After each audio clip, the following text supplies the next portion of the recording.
മാംഗല്യം. ജാനി തൻ്റെ വീട്ടിലേക്ക് കയറി വരുമ്പോൾ തന്നെ കണ്ടത് ലിവിംഗ് റൂമിലെ വലിയ ചെയറിൽ കാലിൻ്റെ മുകളിൽ കാൽ കയറ്റി വെച്ചിരിക്കുന്ന മാനസിയാണ്. ഒരു കോഡ് സെറ്റാണ് അവരുടെ വേഷം. തോളപ്പം വെട്ടിയിട്ട ചെമ്പൻ മുടിയിഴകൾ പിന്നിലേക്ക് ഒതുക്കി വെച്ചുകൊണ്ട് ഓപ്പോസിറ്റ് ഇരിക്കുന്ന ആരോടോ സംസാരിക്കുകയാണ് മാനസി. അവരുടെ ആർഭാടം വിളിച്ചോതുന്ന പോലെ കയ്യിൽ ജയൻ ഗിഫ്റ്റ് നൽകിയ ഡയമണ്ട് വാച്ച് തിളങ്ങി നിൽക്കുന്നുണ്ട്. നന്നേ സുന്ദരിയാണവർ. ഒരിക്കൽ കണ്ടാൽ ആരായാലും അവരെ ഒന്നുകൂടി നോക്കും. അവരുടെ അതേ സൗന്ദര്യം തന്നെയാണ് ജാനിക്കും. ചിട്ടയായ ഡയറ്റും എക്സസൈസുമാണ് അവരുടെ ആരോഗ്യത്തിൻ്റെയും സൗന്ദര്യത്തിൻ്റെയും രഹസ്യം. ഓരോന്നൊക്കെ ഓർത്തുകൊണ്ട് ജാനി അകത്തേക്ക് കയറിയതും കണ്ടത് ലിവിംഗ് റൂമിൽ കുറച്ചധികം നിറഞ്ഞിരിക്കുന്ന ആളുകളെയാണ്. അവരെ കണ്ടതും ജാനിയുടെ മനസ്സിലേക്ക് ദേഷ്യം ഇരച്ചെത്തി. അപ്പോഴാണ് മാനസി ഇരുന്നിടത്തു നിന്ന് എഴുന്നേറ്റ് ജാനിക്കരികിലേക്ക് വന്നത്. ആഹാ, വന്നോ? വാ മോളെ, നോക്ക്, വൈഫും ഫാമിലിയും നിന്നെ കാണാൻ വന്നതാ. ജാനിയെ കണ്ടതും മാനസി തേൻ പുരട്ടിയ വാക്കുകളിൽ ആദ്യം പറഞ്ഞത് അതാണ്. എപ്പോഴും വന്ന് കാണാൻ ഞാനെന്താ മൃഗശാലയിൽ നിൽക്കുന്ന ആനയോ? അല്പം ശബ്ദം താഴ്ത്തി മാനസിക്ക് മാത്രം കേൾക്കാൻ പാകത്തിന് ജാനി അത് ചോദിച്ചതും മാനസിയുടെ ദേഷ്യം കൂടി. വന്നു വന്ന് മറ്റുള്ളവരോട് എങ്ങനെ പെരുമാറണമെന്ന് പോലുള്ള വകതിരിവ് നിനക്കില്ലാതെ പോയി അല്ലേ ജാൻവി? അതേ ദേഷ്യത്തോടെ തന്നെ മാനസിയും തിരികെ ചോദിച്ചു. എന്താണ് അമ്മയ്ക്ക് വേണ്ടത്? എന്തിനാ എന്നെ ഇങ്ങോട്ട് വിളിച്ചു വരുത്തിയത്? മുഖവരി ഒന്നുമില്ലാതെ തന്നെ കൈകൾ മാറിന് കുറുകെ പിണച്ചുകൊണ്ട് ജാനി അവരോട് ചോദിച്ചു. ആ ചോദ്യം അല്പം ഉച്ചത്തിലായതിനാൽ തന്നെ അവിടെ ഇരുന്ന വൈഫുവിൻ്റെ അച്ഛൻ വസുദേവനും അമ്മ നന്ദിനിയും അവരുടെ മകൾ വിചിത്രയും അവളുടെ ഭർത്താവ് നിരഞ്ജനും അവരുടെ മറ്റു ബന്ധുക്കളുമൊക്കെ കൃത്യമായി കേട്ടിരുന്നത്. മാനസിയുടെ മുഖം ഇരുണ്ടു. ജാൻവി. മാനസി താക്കിയതോടെ ജാൻവിയെ വിളിച്ചു. അവിടെ ഇരുന്ന മുഖങ്ങളിലെല്ലാം പെട്ടെന്നൊരു ഭാവമാറ്റം സംഭവിച്ചു. അത് മാനസി കൃത്യമായി കാണുകയും ചെയ്തു. ഇതൊന്നും നിങ്ങൾ കാര്യമാക്കണ്ട. ഇന്നത്തെ റിംഗ് എക്സ്ചേഞ്ചിൻ്റെ കാര്യം ഞാൻ അവളോട് പറഞ്ഞിരുന്നില്ല. അവൾക്കൊരു സർപ്രൈസ് ആകട്ടെ എന്ന് കരുതി. ഇപ്പോഴത് പെട്ടെന്ന് കേട്ടതിൻ്റെ ഷോക്കിലാണവൾ. മാനസിയുടെ വായിൽ നിന്നും റിംഗ് എക്സ്ചേഞ്ച് എന്ന വാക്കിൽ തട്ടിത്തടഞ്ഞ് നിൽക്കുവാണ് ജാനി. അവൾ ഒട്ടും വിശ്വാസം വരാത്ത പോലെ മാനസിയെ നോക്കി. വാ, എൻ്റെ കൂടെ അകത്തേക്ക്. അതും പറഞ്ഞ് മാനസി ജാനിയെ കയ്യിൽ പിടിച്ചു വലിച്ച് താഴത്തെ നിലയിലെ റൂമിലേക്ക് കൊണ്ടുപോയി. റൂമിനുള്ളിലാക്കി മാനസി അകത്തു നിന്നും വാതിലടിച്ചു. എനിക്കൊന്നും മനസ്സിലായില്ല. എന്താ അമ്മയുടെ ഉദ്ദേശം? എന്തിനാണ് എന്നെ ഇങ്ങോട്ട് വിളിച്ചു വരുത്തിയത്? നിനക്കിപ്പോഴും മനസ്സിലായില്ലേ ഞാൻ എന്തിനാണ് നിന്നെ വിളിച്ചു വരുത്തിയതെന്ന്? അവിടെ എല്ലാവരുടെയും മുമ്പിൽ വെച്ചല്ലേ ഞാൻ റിംഗ് എക്സ്ചേഞ്ചിൻ്റെ കാര്യം പറഞ്ഞത്. അതാ ഞാൻ ചോദിച്ചത്. എൻ്റെ റിംഗ് എക്സ്ചേഞ്ചിൻ്റെ കാര്യം തീരുമാനിക്കുമ്പോൾ എന്നോട് അഭിപ്രായം ചോദിക്കേണ്ട കടമ നിങ്ങൾക്കില്ലേ? ഞാൻ മുൻപേ പറഞ്ഞിട്ടുള്ളതാണ്, വൈഫും ഫാമിലിയുമായിട്ട് ഒരു ബന്ധത്തിന് എനിക്ക് തീരെ താല്പര്യമില്ലെന്ന്. അത് നീയാണോ തീരുമാനിക്കേണ്ടത്? നിൻ്റെ അമ്മയും അച്ഛനും എന്ന് പറഞ്ഞ് ഞങ്ങൾ രണ്ടുപേരും ഇവിടെയുണ്ട്. ഞങ്ങൾ ഓൾറെഡി എല്ലാം തീരുമാനിച്ചു കഴിഞ്ഞതാണ്. എങ്കിലൊരു കാര്യം കൂടി അമ്മ കേട്ടോ. അമ്മ തീരുമാനിച്ചെങ്കിൽ വൈഫുവിനെ അമ്മ പോയി വിവാഹം കഴിക്ക്. പെട്ടെന്ന് ജാൻവി അങ്ങനെ പറഞ്ഞു കളയുമെന്ന് മാനസിയും പ്രതീക്ഷിച്ചതല്ല.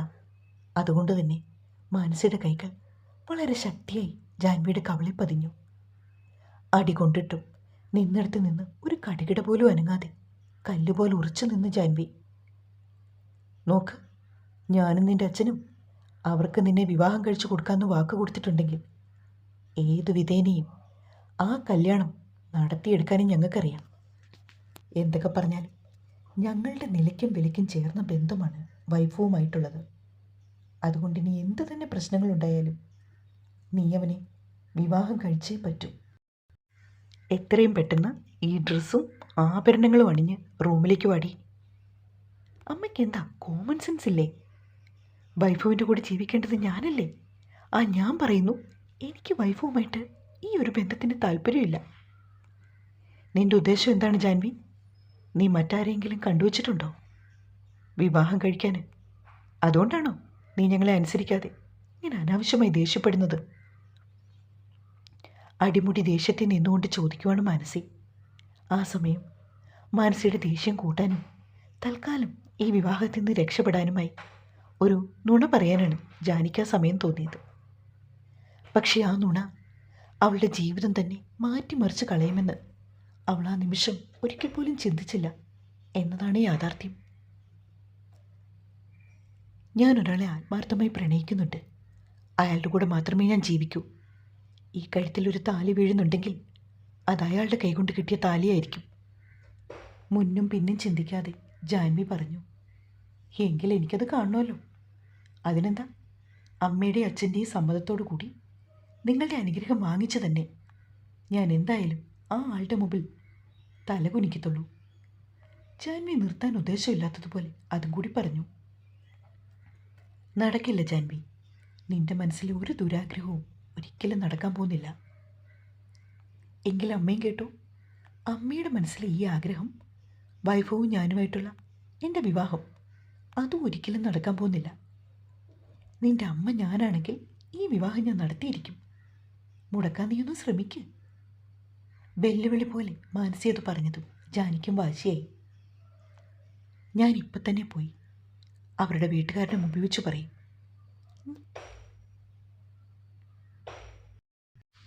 ഞാൻ മറ്റൊരാളെ പ്രണയിക്കുന്നുണ്ടെന്നും ഒരിക്കലും വൈഭവിനെ വിവാഹം കഴിക്കാനും വൈഭവിൻ്റെ ഭാര്യയായിട്ട് അവരുടെ വീട്ടിൽ ജീവിക്കാനും എനിക്ക് കഴിയില്ലെന്നും. അത് കേട്ടാൽ പിന്നെ നാട്ടിലുള്ള ഒരാണും എന്നെ വിവാഹം കഴിക്കാൻ സമ്മതിക്കില്ല. അമ്മ കണ്ടുപിടിച്ച വൈഭവ് ഏത് തരക്കാരനാണെന്ന് എനിക്കറിയില്ല. എങ്കിലും പറയണമെന്ന് വിചാരിച്ച് ഞാൻ പറഞ്ഞിരിക്കും. ആഹാ, എങ്കിൽ നീ ഇപ്പോൾ പറഞ്ഞതുപോലെ അവിടെ വൈഭവിൻ്റെ വീട്ടുകാരുടെ മുമ്പിൽ ചെന്നൊന്ന് പറഞ്ഞു നോക്ക്. മാനസി പറഞ്ഞതും ദേഷ്യത്തോടെ ജാനി വെട്ടിത്തിരിഞ്ഞ് റൂമിൻ്റെ വാതിൽ തുറക്കാനായി നടന്നു. പക്ഷെ ഒരു കാര്യമുണ്ട്, ഈ റൂമിൻ്റെ അപ്പുറത്തെ റൂമിൽ തളർന്നു കിടക്കുന്ന നിൻ്റെ മുത്തശ്ശിയില്ലേ, അവരെ പിന്നെ നീ അങ്ങ് മറന്നു കളഞ്ഞേക്കണം. ഒരു വേള കാലുകൾ പിടിച്ചു കെട്ടിയതുപോലെ ജാനി അവിടെ തന്നെ നിന്നു. തൻ്റെ വാക്കുകൾ കൃത്യമായി കൊള്ളേണ്ടടുത്ത് കൊണ്ടെന്ന ആശ്വാസത്തിൽ മാനസി കൈകെട്ടിക്കൊണ്ട് ജാനിയെ നോക്കി നിൽക്കുകയാണ്. ജാനി നിന്നിടത്ത് നിന്ന് മാനസിയെ തിരിഞ്ഞു നോക്കി. അപ്പോൾ എങ്ങനെ, റെഡിയാവുമല്ലേ റിംഗ് എക്സ്ചേഞ്ചിന്? ജാനിയുടെ മിഴികൾ നിറഞ്ഞൊഴുകി. അവളുടെ നിസ്സഹായാവസ്ഥ മുഴുവനും അവളുടെ മുഖത്ത് പ്രതിഫലിച്ചു. പലപ്പോഴും ജാനി അവളുടെ ഇഷ്ടങ്ങൾ വേണ്ടെന്ന് വെച്ചത് മാനസിയുടെ ഈ ഭീഷണിയുടെ പുറത്ത് മാത്രമാണ്. ഏകദേശം 4 വർഷത്തോളമായി അവളുടെ അച്ഛൻ്റെ അമ്മ ഭവാനി തൊട്ടപ്പുറത്തെ മുറിയിൽ തളർന്നു കിടപ്പിലാണ്. വർത്തമാനം പറയാനൊന്നും അവരെക്കൊണ്ട് സാധിക്കില്ല. ഭക്ഷണം കൊടുക്കുന്നത് പോലും ട്യൂബിലൂടെയാണ്. അവരെ നോക്കാൻ ഒരു ഹോംലെസ് ഉണ്ട്. അവരും ആ മുറിയിൽ തന്നെയാണ് താമസിക്കുന്നത്. ഭവാനിക്ക് ഒന്നും തന്നെ സംസാരിക്കാൻ കഴിയില്ലെങ്കിലും ആളുകളെ മനസ്സിലാവും. കൈകും കാലും ചലിപ്പിക്കാനും അവർക്ക് കഴിയും. പക്ഷെ കിടന്ന കിടപ്പിലാണവർ. ഭവാനി അവളുടെ അച്ഛൻ്റെ അമ്മയായതുകൊണ്ട് തന്നെ പല കാര്യങ്ങളിലും മാനസി അവരെ കൊന്നുകളയുമെന്ന ഭീഷണിയിലൂടെ ജാനിയെ പിടിച്ചു നിർത്തുന്നതിനെപ്പറ്റി ഒരിക്കൽ ജയനോട് ജാനി സംസാരിച്ചു. അന്ന് മുഖമടിച്ചൊരടിയായിരുന്നു ജാനിക്ക് ജയൻ്റെ ഭാഗത്തുനിന്ന് കിട്ടിയ മറുപടി. അയാൾക്ക് അയാളേക്കാൾ വിശ്വാസമായിരുന്നു മാനസി എന്ന ഭാര്യയെ. അതോടെ ആ ശ്രമവും ഉപേക്ഷിച്ചതാണ് ജാനി. സത്യം പറഞ്ഞാൽ ജാനിയുടെ കാഴ്ചപ്പാടിൽ അവൾക്ക് ഈ ഭൂമിയിൽ സ്വന്തമെന്ന് പറയാനുള്ളത് ആ മുത്തശ്ശി മാത്രമാണ്. നീ എന്താ ജാൻവി ഇനിയും ആലോചിച്ചുകൊണ്ട് നിൽക്കുന്നത്? വേഗം റെഡിയായി റൂമിലേക്ക് വാ. റിംഗ് എക്സ്ചേഞ്ചിന് മുഹൂർത്തമൊക്കെ ആയിട്ടുണ്ട്. വീണ്ടും ഒരു താക്കീതുപോലെ ജാനിയോടത് പറഞ്ഞതും മാനസി മുറി തുറന്ന് പുറത്തേക്ക് പോയി. ഒരു പൊട്ടിക്കരച്ചിലോടെ തലയ്ക്ക് കൈകൊടുത്തുകൊണ്ട് ജാനി വെറും നിലത്തേക്കിരുന്നു. അവളുടെ കണ്ണുകൾ അപ്പോഴും പെയ്തുകൊണ്ടിരുന്നു. തൻ്റെ നിസ്സഹായാവസ്ഥയോർത്ത് അവൾക്ക് വിതുമ്പലടക്കാനായില്ല. അച്ഛൻ്റെ അമ്മയുടെയും താല്പര്യമില്ലാതെ ഈ ഭൂമിയിലേക്ക് ജനിച്ചു വീഴുന്ന ഓരോ കുഞ്ഞുങ്ങൾക്കും തൻ്റെ അവസ്ഥ തന്നെയാണോ എന്ന് സ്വയം ഓർത്തുകൊണ്ട് ജാനി ഇരുന്നിടത്തുനിന്ന് എണീറ്റു. ബാത്റൂമിൽ പോയി ഒന്ന് മുഖം കഴുകി പുറത്തേക്ക് ഇറങ്ങുമ്പോൾ അവളുടെ കട്ടിലിൽ നിരത്തി വെച്ചിരിക്കുന്ന ഡ്രസ്സിലും ആക്സസറീസിലും മിഴികൾ ഉടക്കി നിന്നു. അത്യാവശ്യം ഫംഗ്ഷനൊക്കെ ഇടാവുന്ന രീതിയിൽ ഒരു ബ്ലാക്ക് ആൻഡ് റെഡ് സൽവാർ സെറ്റായിരുന്നു അത്. മാത്രമല്ല അതിന് മാച്ചിങ് ആയിട്ടുള്ള ഡയമണ്ട് ഓർണമെൻറ്റ്സ് അവിടെയുണ്ട്. അവിടെയുള്ള ഓരോ കാര്യങ്ങളിലും മാനസിയുടെയും ജയൻ്റെയും ആർഭാടം എടുത്തു കാണിക്കുന്നവയായിരുന്നു. വീടിൻ്റെ ഇൻറ്റീരിയർ തുടങ്ങി അവിടെ നിൽക്കുന്ന ജോലിക്കാരുടെ വസ്ത്രത്തിൽ പോലും ആ ആർഭാടം തെളിഞ്ഞു കാണാം. മനസ്സില്ലാ മനസ്സോടെ ജാനിയ വസ്ത്രങ്ങളെടുത്തണിഞ്ഞു. കയ്യിലേക്കും കഴുത്തിലേക്കും ഓർണമെൻറ്റ്സ് ഇടുമ്പോൾ അവളുടെ മിഴികൾ നിറഞ്ഞൊഴുകുന്നുണ്ട്. അവളുടെ നന്നേ വെളുത്ത മുഖത്ത് മാനസിയുടെ വിരലടയാടം കണ്ടതോടെ അവളുടെ കരച്ചിൽ നിയന്ത്രണാതീതമായി മാറി. പെട്ടെന്നാണ് ഡോറിൽ ആരോ നോക്ക് ചെയ്യുന്നത് പോലൊരു ശബ്ദം ജാനി കേട്ടത്. അവൾ കണ്ണു തുടച്ചു. സമയം കുറിച്ചായിട്ടും ജാൻവിയെ ലിവിംഗ് റൂമിലേക്ക് കാണാതായതോടെ അവളെ അന്വേഷിച്ചു വന്നാണ് മാനസി. പെട്ടെന്ന് ജാൻവിയെ താൻ സെലക്ട് ചെയ്ത വേഷത്തിലും ഓർണമെൻറ്റ്സിലും കണ്ടപ്പോൾ മാനസിയുടെ മുഖം തിളങ്ങി. അത് മറ്റൊന്നും കൊണ്ടായിരുന്നില്ല, താൻ പറഞ്ഞതവൾ അനുസരിച്ചല്ലോ എന്ന, തൻ്റെ ഭീഷണി ഏറ്റല്ലോ എന്നൊക്കെയുള്ള ചിന്തയിന്മേലായിരുന്നു ആ തിളക്കം. കഴിഞ്ഞില്ല ഇതുവരെ? മാനസി ജാൻവിയോടത് ചോദിച്ചെങ്കിലും മൗനം മാത്രമായിരുന്നു ജാൻവിയുടെ മറുപടി. ഒരു വേള മാനസിയുടെ മിഴികൾ ജാനിയുടെ മുഖത്തേക്ക് നീണ്ടു. അവളുടെ മുഖത്ത് തെളിഞ്ഞു നിന്ന വിരൽപ്പാടുകൾ കണ്ടതും അത് വൈഭവിൻ്റെ വീട്ടുകാർ കണ്ടാലുണ്ടാകുന്ന ഭവിഷ്യത്തുകളെക്കുറിച്ചോർത്ത് മാനസി അവൾക്കടുത്തേക്ക് വന്നു. ഡ്രസ്സിംഗ് ടേബിളിലിരുന്ന കൺസീലർ മേക്കപ്പ് ബ്രഷ് ഉപയോഗിച്ച് ജാനിയുടെ മുഖത്തെ പാടിലേക്ക് തേച്ചു. ജാനിക്ക് തടയാൻ കഴിഞ്ഞിരുന്നില്ല ആ നിമിഷം. തടഞ്ഞാലും മാനസി അത് ചെയ്യുമെന്ന് ഉറപ്പായതുകൊണ്ട് അവൾ ഒന്നും മിണ്ടാതെ ഒരു ശീല കണക്കെ നിന്നു. എന്തൊക്കെയോ ചെയ്യുന്നുണ്ടെന്ന് അവൾക്ക് മനസ്സിലായി. വെറുതെ കണ്ണുകൾ ഇറുക്കിയടിച്ചു നിന്ന ജാനിയുടെ ഉള്ളം വിങ്ങിക്കൊണ്ടിരുന്നു. അപ്പോഴേക്കും അവരുടെ മേക്കപ്പ് പൂർത്തിയാക്കി മാനസി മേക്കപ്പ് ബ്രഷ് ഡ്രസ്സിംഗ് ടേബിളിലേക്ക് വെച്ചിരുന്നു. അവരുടെ കൂടെ ചോദ്യവും പറച്ചിലും ഒന്നുമില്ലാതെ ജാനി പുറത്തേക്ക് നടന്നു. പെട്ടെന്ന് അവളെ ആ വേഷത്തിൽ കണ്ടതും വൈഭവിൻ്റെയും വീട്ടുകാരുടെയും മുഖം കൂടുതൽ തെളിഞ്ഞു. വൈഭവിൻ്റെ കണ്ണുകൾ അവളെ ആകമാനം ഒന്നൊഴിഞ്ഞു. Lucky man. വൈഭവിൻ്റെ അടുത്ത് തന്നെ ഇരുന്ന് വിചിത്രയുടെ ഹസ്ബൻഡ് നിരഞ്ജൻ ഒരു വഷളൻ നോട്ടം നോക്കി ജാനിയെ. അതിനുശേഷം അവനോട് പറഞ്ഞു, ഷെയറുണ്ടോ? അതേ കുടിലതയോടെ വൈഭവിൻ്റെ ചെവിയിൽ ഒരു സ്വകാര്യം പോലെ നിരഞ്ജൻ ചോദിച്ചു. വൈഭവും നിരഞ്ജനും ഉറ്റ സുഹൃത്തുക്കളായിരുന്നു. അങ്ങനെയാണ് നിരഞ്ജൻ വൈഭവിൻ്റെ അനിയത്തി വിചിത്രയെ കാണുന്നതും ഇഷ്ടപ്പെടുന്നത്. നിരഞ്ജനും വൈഭവിനെ പോലെ തന്നെ പേര് കേട്ടിയ ഒരു ബിസിനസ് ഫാമിലിയിലെ വിചിത്രയ്ക്കും അങ്ങനെ തന്നെയാണ്. പണം നോക്കിയുള്ള സ്നേഹമാണ് അവൾക്കും. കോടിക്കണക്കിന് ആസ്തിയുള്ള നിരഞ്ജൻ്റെ ആലോചന വന്നപ്പോൾ മറ്റൊന്നും ചിന്തിക്കാതെ അവൻ്റെ ആസ്തി മാത്രം നോക്കി അവനെ ജീവിതത്തിലേക്ക് തിരഞ്ഞെടുത്തവളാണ് വിചിത്ര. അതുപോലെ തന്നെ ജാൻവിയെ ആ കുടുംബത്തിലേക്ക് വിവാഹം കഴിച്ചയക്കാൻ തീരുമാനിച്ചപ്പോൾ മാനസി നോക്കിയതും അതേ കണക്കുകൾ തന്നെയാണ്. തങ്ങളുടെ പണത്തിനും ആസ്തിക്കും ഒപ്പം നിൽക്കുന്നവനാകണമെന്ന് മാത്രം ഒരു ചിന്തയെ മാനസിയുടെ മനസ്സിലുണ്ടായിരുന്നുള്ളൂ. എല്ലാം ഒന്നിനൊന്നും മെച്ചം. ഒരേ മുഖത്തിൽ കൂട്ടിക്കെട്ടാൻ പറ്റിയ ആളുകളാണ് അവരെല്ലാവരും. മുഖത്തധികം മേക്കപ്പൊന്നും ഇല്ലെങ്കിലും ആ ഡ്രസ്സിലും ആഭരണങ്ങളിലും മിനിമം മേക്കപ്പിലും ജാൻവി അതിസുന്ദരിയായിരുന്നു. വൈഭവിൻ്റെ അമ്മ നന്ദിനി ഒരു ഗർവോടെ തല ഉയർത്തിയിരുന്നു തൻ്റെ മരുമകളുടെ സൗന്ദര്യം കണ്ടിട്ട്. എന്നാൽ ജാനിയുടെ ആ സൗന്ദര്യം വിചിത്രയ്ക്ക് അത്ര പിടിച്ചില്ല. തന്നേക്കാൾ സുന്ദരിയായ ഒരു പെൺകുട്ടിയെ കണ്ടപ്പോൾ അവൾക്ക് അസൂയയും കുശുമ്പും ഉള്ളിൽ നിറഞ്ഞു. അതിനാൽ വിചിത്ര മുഖമൊന്ന് പുച്ഛത്തോടെ കൂട്ടിവെച്ചു. ജാനി അവരുടെ മുൻപിൽ അങ്ങനെ നിൽക്കുന്നുണ്ടെങ്കിലും ജാനിയുടെ മനസ്സും ചിന്തകളും മറ്റെവിടെയോ ആയിരുന്നു. അതുകൊണ്ട് തന്നെ അവർക്കരികിൽ നിന്ന് അവൾ അവരുടെ മുഖത്തെ ഈ വിധ ഭാവങ്ങളൊന്നും കണ്ടതേയില്ല. എങ്ങനെയെങ്കിലും എല്ലാം ഒന്ന് തീർന്ന് റൂമിലേക്ക് പോയാൽ മതിയെന്ന ചിന്തയിൽ നിൽക്കുന്നവൾ വൈഭവ് തൻ്റെ വിരലിലേക്ക് മോതിരം അണിയിച്ചതുപോലും അറിഞ്ഞിട്ടുണ്ടായിരുന്നില്ല. പക്ഷേ മോതിരം അണിഞ്ഞ ശേഷവും തൻ്റെ കൈ വിടാതെ അതിൽ തൊട്ട് തലോടിയിരിക്കുന്ന വൈഭവിൻ്റെ പെരുമാറ്റത്തിൽ പെട്ടെന്ന് തന്നെ ജാനി അവളുടെ കൈ വലിച്ചെടുത്തു. അത് വൈഭവിൽ ചെറിയൊരു നീരസം ഉണ്ടാക്കി. അവൻ്റെ മുഖം പാടെ മാറി. ആ ഭാവവ്യത്യാസം അവരെല്ലാവരും ശ്രദ്ധിച്ചു. മാനസി ജാനിയെ ദേഷ്യത്തോടെ നോക്കി. ആരും കാണാതെ മാനസി ജാനിയുടെ കൈത്തൊടിയിലൊന്ന് അമർത്തി നുള്ളി. ജാനിക്കത് നന്നായി വേദനിച്ചു. മാനസിയുടെ ആ പ്രവൃത്തിയിൽ അവളുടെ കണ്ണുകൾ നിറഞ്ഞു വന്നെങ്കിലും സമർത്ഥമായി അവൾ ആ കണ്ണുനീർ ഒളിപ്പിച്ചു.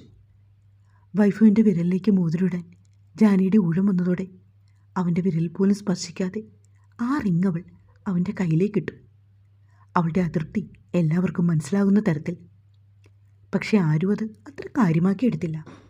നന്ദിനിക്കും വാസുദേവനും വർമ്മ ഗ്രൂപ്പ്സിൻ്റെ ഒരേയൊരു അവകാശിയായ ജാൻവിയെ തങ്ങളുടെ വീട്ടിലേക്ക് വിവാഹം കഴിച്ചുകൊണ്ട് വരുമ്പോൾ കിട്ടാൻ പോകുന്ന പൊന്നും പടവും ആഡംബര വസ്തുക്കളും മനസ്സിലേക്ക് ഓർമ്മ വന്നതേ അവർക്കൊന്ന് എഴുന്നേറ്റ് തുള്ളിച്ചാടാൻ തോന്നി. കാര്യം വൈഭവിൻ്റെ VN ഗ്രൂപ്പിന് മൊത്തത്തിൽ കാണുന്ന ഒരു പച്ച മാത്രമേ ഉള്ളൂ. ഒരുപാട് കടങ്ങളും ബാധ്യതകളും ഉണ്ടവർക്ക്. അതുകൊണ്ട് തന്നെ ജാൻവിയുമായൊരു വിവാഹത്തിന് മാനസി അവരെ അങ്ങോട്ട് താല്പര്യം പ്രകടിപ്പിച്ചപ്പോൾ തങ്ങൾക്കൊരു ലോട്ടറി അടിച്ചതുപോലെയാണ് അവരത് കണ്ടത്. വൈഭവിൻ്റെ അമ്മ നന്ദിനിയും മാനസിയും ഒരേ ക്ലബിലെ അംഗങ്ങളാണ്. അങ്ങനെയാണ് അവർക്ക് ഇരുവർക്കും തമ്മിൽ പരിചയം. വൈഫുവിൻ്റെയും മനസ്സിലെ ചിന്തയും അവളെ വിവാഹം കഴിക്കുമ്പോൾ തങ്ങളുടെ ജീവിതത്തിലേക്ക് കടന്നു വരാൻ പോകുന്ന സൗഭാഗ്യങ്ങളെക്കുറിച്ചായിരുന്നു. പിന്നെ വേറൊന്നുകൂടിയുണ്ട്. തൻ്റെ ജീവിതത്തിൽ താൻ ഇന്നോളം അറിഞ്ഞ പെൺകുട്ടികളെപ്പോലെ അല്ലിവൾ. അതിസുന്ദരി, കണ്ടാൽ ഒരു അപ്സരസ് മുന്നിൽ വന്ന് നിന്ന പോലെ. വെണ്ണയിൽ കടഞ്ഞെടുത്ത ഒരു സുന്ദര ശില്പം. അവളെ പൂർണ്ണമായി അറിയാനുള്ള ആ ദിനത്തിനായി വൈഭവ് കൊതിയോടെ കാത്തിരുന്നു. പിന്നീട് ഇരു കുടുംബങ്ങളും ഒന്നിച്ചിരുന്ന് ഭക്ഷണം കഴിച്ചു. ആ വേളകളിലെല്ലാം വൈഭവിൻ്റെ അടുത്ത് ശ്വാസം മുട്ടിയതുപോലെ ഇരിക്കുവാണ് ജാൻവി. ഒന്നും അറിയാത്ത പോലെയുള്ള അവൻ്റെ തട്ടലും മുട്ടലുകളും, ഇടയ്ക്കിടയ്ക്ക് തൻ്റെ കാൽപാദത്തിൽ ഉരസിപ്പോകുന്ന അവൻ്റെ കാൽവിരലുകൾ. പൊട്ടിവന്ന കരച്ചിലടക്കി പിടിച്ച് ഒരുവിധം എങ്ങനെയോ കഴിച്ചെന്ന് വരുത്തി ജാൻവി എഴുന്നേറ്റു. ഭക്ഷണം കഴിച്ച് യാത്ര പറഞ്ഞ് അവരെല്ലാവരും പോയതോടെ മാനസി ദേഷ്യത്തോടെ ഒന്ന് നോക്കി ജാനിയെ. മാനസി ഒരു നോട്ടം കൊണ്ടുപോലും പരിഗണിക്കാതെ ജാനി ധൃതിയിൽ മുകളിലെ നിലയിലെ അവളുടെ മുറിയിലേക്ക് പോയി. കതക് വലിച്ചടച്ച് ബെഡിലേക്ക് കമിഴ്ന്നു കിടന്നു. അവളുടെ മിഴികൾ ഇടതടവില്ലാതെ ഒഴുകി. അവളുടെ കണ്ണിൽ നിന്ന് ഒഴുകിയ കണ്ണുനീർ തുള്ളികൾക്കും അവളുടെ തലയിണയിൽ കുതിർന്നിരുന്നു. ഏറെ നേരം ആ കിടപ്പ് കിടന്ന് എപ്പോഴും അവൾ ഉറങ്ങി. തുടരെ തുടരെ മുറിയുടെ വാതിലിലുള്ള തട്ടുകേട്ട് ജാൻവി മിഴികൾ തുടർന്നു. തല പൊട്ടിപ്പിളർന്നു പോകുന്നത് പോലെയുള്ള വേദന. കണ്ണുകൾ ഇറുക്കി അടച്ചു കളഞ്ഞവൾ പെട്ടെന്ന് തന്നെ അവളുടെ കണ്ണുകൾ നീണ്ടത് ചോറിലെ ക്ലോക്കിലേക്കാണ്. സമയം വൈകുന്നേരം 6 മണിയോടടുത്തു. ജാൻവി ഞെട്ടലോടെ എണീറ്റു. ഇത്രയും നേരം താൻ ഉറങ്ങിപ്പോയോ? അവളത് സ്വയം ചോദിച്ചു. എഴുന്നേറ്റ് നിന്ന് വേഷമൊന്നു മാറി. അപ്പോഴാണ് അവൾക്കൊരാശ്വാസം തോന്നിയത്. കബോർഡിൽ നിന്നൊരു ടീഷർട്ടും ഷോർട്ട്സും ഇട്ടുകൊണ്ട് അവൾ പോയി വാതിൽ തുറന്നു. മുന്നിൽ വീണ്ടും മാനസിയെ കണ്ടതോ അവളുടെ ദേഷ്യം ഇരട്ടിച്ചു. ഇനി എന്താണ് നിങ്ങൾക്ക് വേണ്ടത്? നിന്റെ ഫോൺ എവിടെ? എത്ര നേരമായി ഞാൻ അതിലേക്ക് വിളിക്കുന്നു? ജാനിയുടെ ചോദ്യത്തിന് മാനസിയുടെ ഒരു മറുചോദ്യമായിരുന്നു അവളെ തേടിയെത്തിയത്. അതൊക്കെ നിങ്ങളെന്തിനാ അന്വേഷിക്കുന്നത്? പറയാമെന്ന കാര്യം പറഞ്ഞിട്ട് പോകാൻ നോക്ക്. കടുപ്പത്തിൽ ജാനി പറഞ്ഞു. വൈഫുവിൻ്റെ വീട്ടുകാർ വിവാഹത്തിനുള്ള ഡേറ്റ് ഫിക്സ് ചെയ്തു. ജാനിക്ക് നെഞ്ചിലൂടെ ഒരു ഈർച്ചവാൾ കടന്നുപോയ പോലെ തോന്നി. ഈ കുരുക്കിൽ നിന്ന് തനിക്കിനി ഒരിക്കലും രക്ഷപ്പെടാനാവില്ല. തൻ്റെ ജീവിതവും ആഗ്രഹവും സ്വപ്നവുമെല്ലാം ഇല്ലാതാവാൻ പോവാണോ എന്ന് തിരിച്ചറിവിൽ അവളുടെ മിഴികൾ വീണ്ടും നിറഞ്ഞൊഴുകി. അവളുടെ നിറഞ്ഞൊഴുകിയ കണ്ണുകൾ കണ്ടിട്ടും അത് കാണാത്തതുപോലെ നിന്നു മാനസി. അടുത്ത മാസം 27-ാം തീയതി. കഷ്ടിച്ചൊരു മാസമില്ല, ഏകദേശം 25 ദിവസങ്ങൾ കൂടി കാണും. മാനസി അത് പറഞ്ഞു നിർത്തിയതും ജാനിക്ക് തലപെരുത്തു. ഇത് ഞാനിപ്പോൾ വന്ന് പറഞ്ഞത് എന്തിനാണെന്ന് വെച്ചാൽ, നീ ഇനി ഹോസ്റ്റലിൽ നിൽക്കണ്ട. വീട്ടിൽ നിന്ന് വന്നു പോയാൽ മതി കോളേജിലേക്ക്. മാത്രമല്ല, ഇനി നിന്നെ ഡ്രൈവർ കൊണ്ടാക്കുകയും വിളിച്ചുകൊണ്ട് വരികയും ചെയ്യും. നീ ഇനി എവിടെ വേണമെങ്കിലും പൊയ്ക്കോളൂ, പക്ഷേ ഡ്രൈവർക്കൊപ്പം പോയാൽ മതി. ആജ്ഞ പോലെ മാനസി അത് പറഞ്ഞപ്പോൾ ജാനിയുടെ രക്തം തിളച്ചു. പറ്റില്ല. പല്ല് കടിച്ചുകൊണ്ട് ജാനി പറഞ്ഞു. എന്തുകൊണ്ട് പറ്റില്ല? മാനസി ജാനിയുടെ മുറിയിലേക്ക് കയറി വന്നു. കോളേജിൽ പോകാനാണെന്ന് പറഞ്ഞാൽ നിനക്ക് ആ വഴി നിൻ്റെ മറ്റവൻ്റെ കൂടെ പോകാനാകും അല്ലേടി? ശരിക്കും മാനസിയുടെ ആ ചോദ്യം ചോദിക്കുമ്പോഴാണ് താഴെ വെച്ച് അവർക്കിടയിൽ അങ്ങനെയൊരു സംസാരം ഉണ്ടായതുപോലും ജാനിയുടെ ഓർമ്മയിലേക്ക് വന്നത്. നിങ്ങൾ ശരിക്കും എൻ്റെ അമ്മ തന്നെയാണോ? മാനസിയോട് ആ ചോദ്യം ചോദിക്കുമ്പോൾ ജാനിയുടെ ശബ്ദം വല്ലാതെ പതിഞ്ഞുപോയി. തൽക്കാലം നീ എന്നെ ചോദ്യം ചെയ്യാൻ വരണ്ട. ഞാൻ പറയുന്നങ്ങ് അനുസരിച്ചാൽ മതി. നിങ്ങൾ പറയുന്നതിൽ എന്താണ് ഞാൻ അനുസരിക്കാത്തത്? ഒരു കാര്യം പറ.